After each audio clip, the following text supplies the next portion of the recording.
Alright guys, we're back with our new trainee. This is Chino, and if you guys say, we've never seen a dog like this before, most people haven't. So he's half Basset Hound, half Old English Sheepdog. But what a cute dog. But he's definitely got some aggression issues, and that's what we're going to work on. I've already got this dog coming when it's called off the leash. And I'm going to tell you that the dog ran away from every home that they had him in, and he had behaviors like guarding, you know, toys or whatever it was, and you know, some dog aggression issues, which he's shown a little bit of that here, but he's more talk, less action when it comes to that, because you know, they were all kind of swarming him, and a lot of times if you do that, that's better, because they don't know who to get. If you just do it one-on-one, you know, when there's so many of them, they don't know which way to go or which way to turn. So anyway, I've already got this dog coming off the leash, and I'm going to tell you guys at home, if you've got one like this, and the dog's a bolter, he bolted and ran away from every home they put him in, you have got to be ready to put, and this is what I had to do with that dog Blazer too. I don't know if you guys remember Blazer, the 8-year-old. He was like a Chow Red Heeler mix, and he was going to get put to sleep, and they ended up bringing him here and training him, and the dog turned out unbelievable. And the guy called me. He's going to be boarding Blazer because he's going to Australia, but Blazer's doing great. But what you've got to do is put some serious pressure on them, you know, with the nick and even the continuous. You have to in the very beginning, and I'm going to tell you why. Because when you have these dogs with aggression issues, you have got to use indirect pressure to solve the aggression. There was somebody that messaged me, I can't remember your name right now, but had the Rottweiler and took it someplace for some 2 weeks of training or whatever for some, I guess, ridiculous amount of money. And they told him that if it starts going after another dog, to start hitting the continuous, or as they say, stimming it. You know, Kelly doesn't like that vernacular, because anytime you start saying that, she stops listening. And then that made the dog worse. That's not what you want to do. If I was to try to do that when this dog got aggressive, I would expect that to happen. So by indirectly putting pressure on him for a recall, you're going to get exactly the results that you want. So what we're now going to just do is work on shaping that heel. So I'm just going to do my pager. Turning. And you're going to see, I've already got him coming off the leash, but you know, you do kind of have to know what you're doing with that, but that is the way to solve the problem. To let him know, you know, you've got to come to me. I'm the only one that can help you. And that just puts them, you know, and as hard as this sounds like it would be to do, you know, they've got to feel like you are treating them with, you know, unconditional positive regard. That's what I said to Dave. Now I'm working Dave back into the show. You know, you've got to, again, it's not conditional. You've got unconditional positive regard for the dog,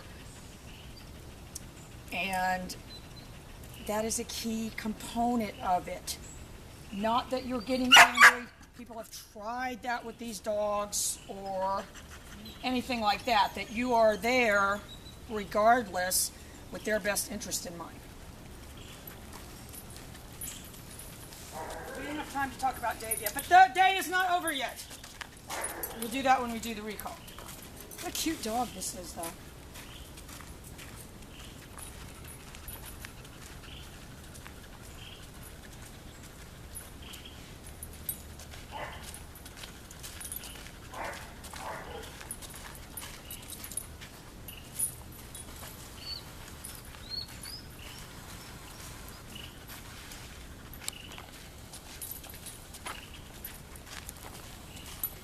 Anyway, so Chuck's friend is having this staged, so we told him, you know, we want him to get gigs around here during Biketoberfest. That's where we're planning the big party, and you are all invited. And this guy can be the entertainment. And we'll put him up, treat him like a prince, make him the cupcakes. Summer will make him the brownie cupcakes. But then Summer's like, what if he's a serial killer? And I said, he's Chuck's friend. He's not a serial killer. Chuck's friends are like salt of the earth people.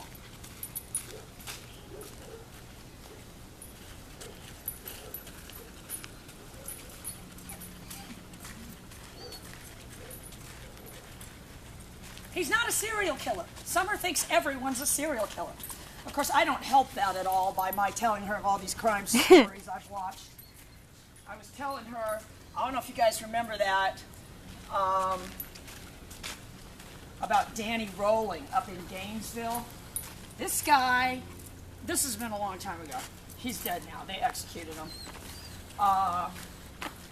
Yeah, he was a nice guy. If you like Pol Pot. I'm telling you, this guy was a knuckle dragging. I was describing it to Crystal. Missing link, Neanderthal looking, huge serial killer. There's serial killers. And then there's huge knuckle dragging, missing link serial killers. That was this guy. Yeah, look him up. I mean, he was a sicko. All right, so you see how he's already, Stephanie's probably watching this going, what is she talking about? What does this have to do with dog training? All right, what it has to do is that Summer thinks everyone's a serial killer. That's what it has to do.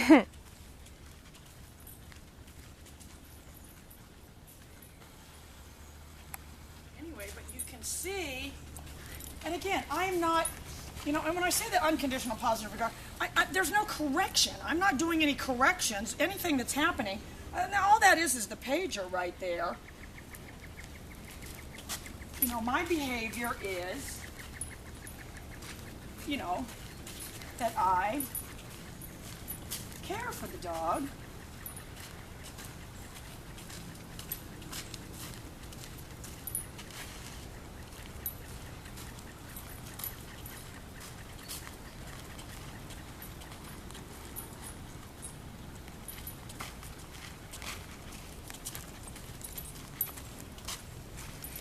All right, so we're going to be right back. We're going to put him in with the group with our other little deaf dogs, and we're going to do the off-leash recall and time to talk about Dave.